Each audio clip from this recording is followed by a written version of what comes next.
们很多人生的烦恼，其实并不是因为缺什么，而是因为思维上的一种错误。我们错误的以为可以用这个方法来寻找到自己的定位，而从中得到快乐，但其实快乐是需要学习。看到朋友去旅行、吃喝玩乐，好像很快乐这样。然后看到同事买新车，看到亲戚买屋子、新居入伙，然后做生意，好像赚很多钱这样。社交媒体上的光鲜亮丽，都会让我们觉得自己不够好。阿德勒在《被讨厌的勇气》里说过，所有的烦恼都是来自于人际关系。那么我们应该怎样走出这种的陷阱呢？这一集我会分享3个方法，帮助你摆脱，勇敢的活出自己，学习怎么让自己快乐。大家好，我是阿珍。我是最近看到 Facebook 有一篇文章，他是一个网友投稿，他说他活了36年，开始怀疑他自己算不算是个人，因为他36岁了，晚上睡觉不敢开冷气，抽烟只是抽最便宜的，唯一的娱乐就是刷电话。说实话，他说他已经分不清他是在活着还是在熬着。说他有一辆阿夏，然后一间小 condo， 听起来算是不错，可是他越来越觉得这些只是让他看起来不这么糟糕的外壳，薪水很多年都没有涨过，然后每个月发薪水的那天，他都觉得自己像是喘了一口气，可是3天后口袋又在空空了，房贷啊、水电费、油钱、菜钱，剩下的不过是能够让自己撑到下一个月的一些零头。对，他每天精打细算的控制的花费，今天午餐花了多少，今晚的晚餐就要压低一点，这个星期油钱多了，下个星期就少买几样菜，假日也不敢乱花钱，顶多去茶餐室喝一杯 kopi 哦。他真的很不明白为什么身边的朋友总是可以出国玩，他只能够关掉手机低头算着今天的油钱和晚餐钱够不够用。有时他也会想，如果当年他多努力点读书，或者选到一条更适合自己的路，现在会不会过得不一样？其实作者他没有讲到他到底薪水有多少了，他怎样分配他的规划、他的财务啦。可是听他这么讲来，就是一大堆的问题，然后他不快乐。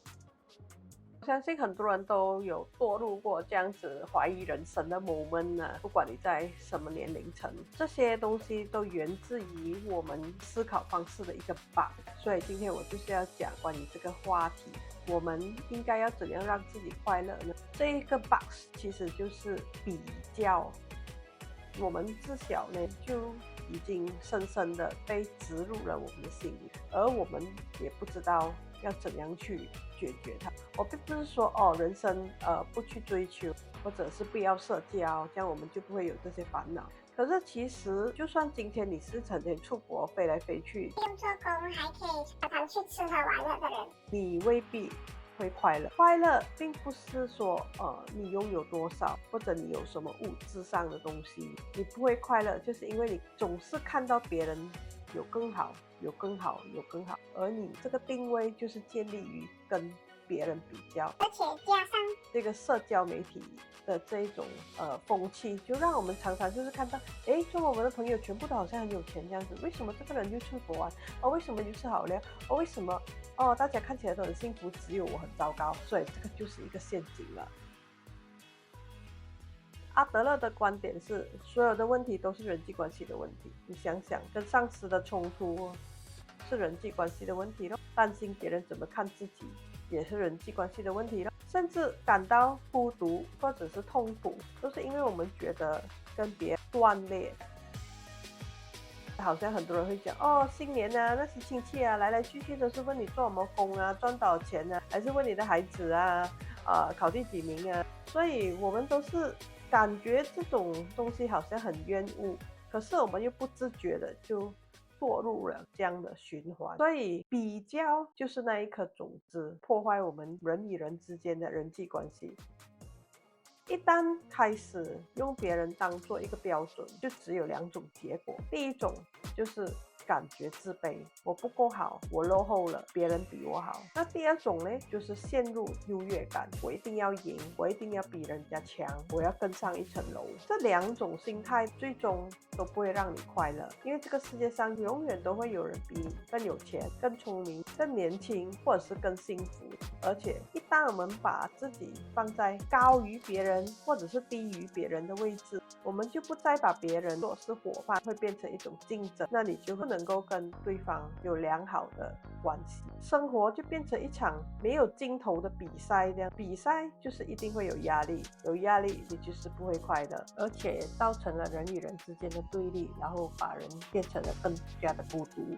那么要怎样把自己解救出来，跳出这种比较的陷阱呢？阿德勒提出了3个很重要的方向。第一个，我们要学习课题分离，就是遇到烦恼的时候，先问自己，这个到底是谁的课题？譬如你想说走音乐的道做音乐，可是父母却希望你当律师，你要想，这个是谁的人生？如果我们一直活在别人的眼光和期待里，就等背着不属于自己的课题。真正的自由呢，就只有我们去自己承担属于自己的责任和课题。